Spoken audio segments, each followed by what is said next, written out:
നമസ്കാരം, ഞാൻ ഡോക്ടർ ശ്രീഷ്മ. ഇന്ന് ഞാൻ സംസാരിക്കാൻ പോകുന്നത് ഒരു ഔഷധ സസ്യത്തിനെ കുറിച്ചിട്ടാണ്.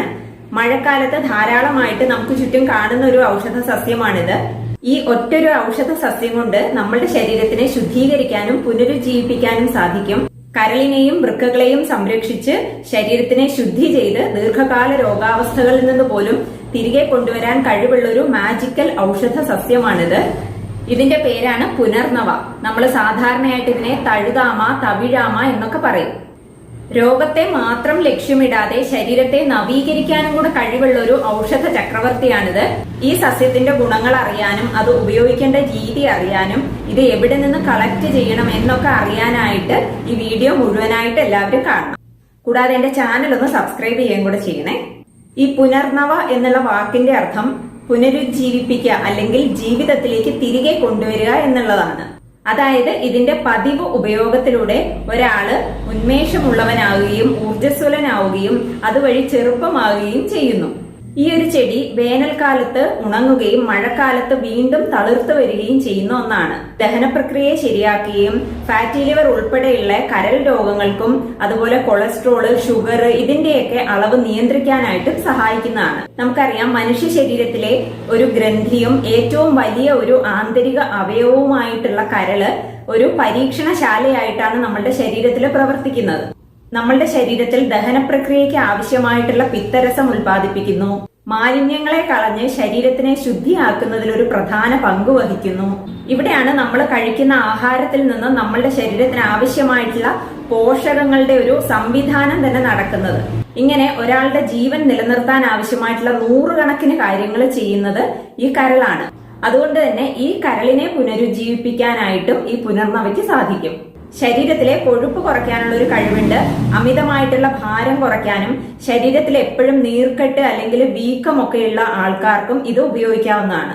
ഹൃദയാരോഗ്യം സംരക്ഷിക്കാനും ശ്വാസകോശ സംബന്ധമായിട്ടുള്ള രോഗമുള്ളവർക്കും ഹെർണിയ പോലെയുള്ള രോഗമുള്ളവർക്കും ഇത് ഉപയോഗിക്കാവുന്നതാണ്. നല്ലൊരു ഡയൂററ്റിക് ആയതുകൊണ്ട് തന്നെ ദ്രാവക നില ശരീരത്തിൽ നിലനിർത്തുന്നു. ധാരാളം മൂത്രം പുറത്തേക്ക് പോകാനായിട്ട് സഹായിക്കുന്നു.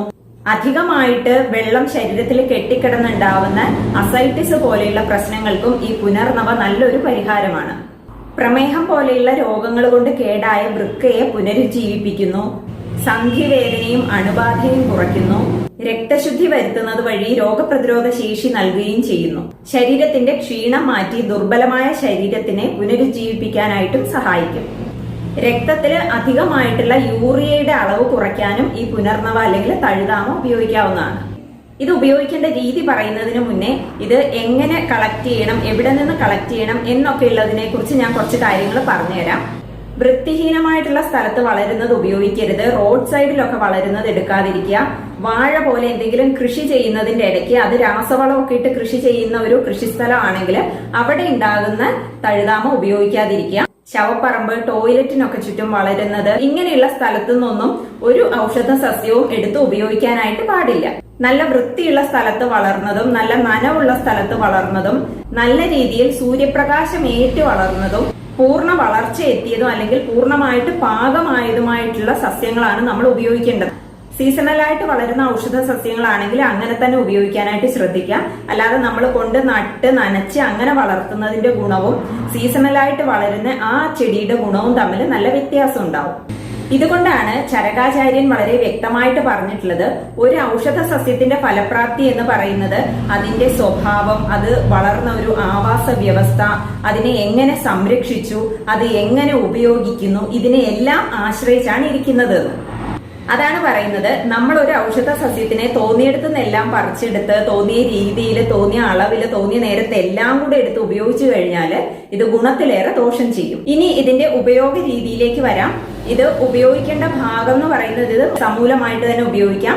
ഇതിന്റെ വേരും തണ്ടും ഇലയും പൂവും എല്ലാം ഔഷധ ഗുണമുള്ളത് തന്നെയാണ്.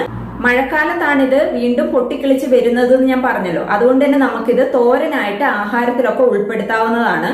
ഉറക്കക്കുറവുള്ള ആൾക്കാർക്ക് ഇത് കഷായം പോലെ വെച്ച് കുടിക്കാവുന്നതാണ്.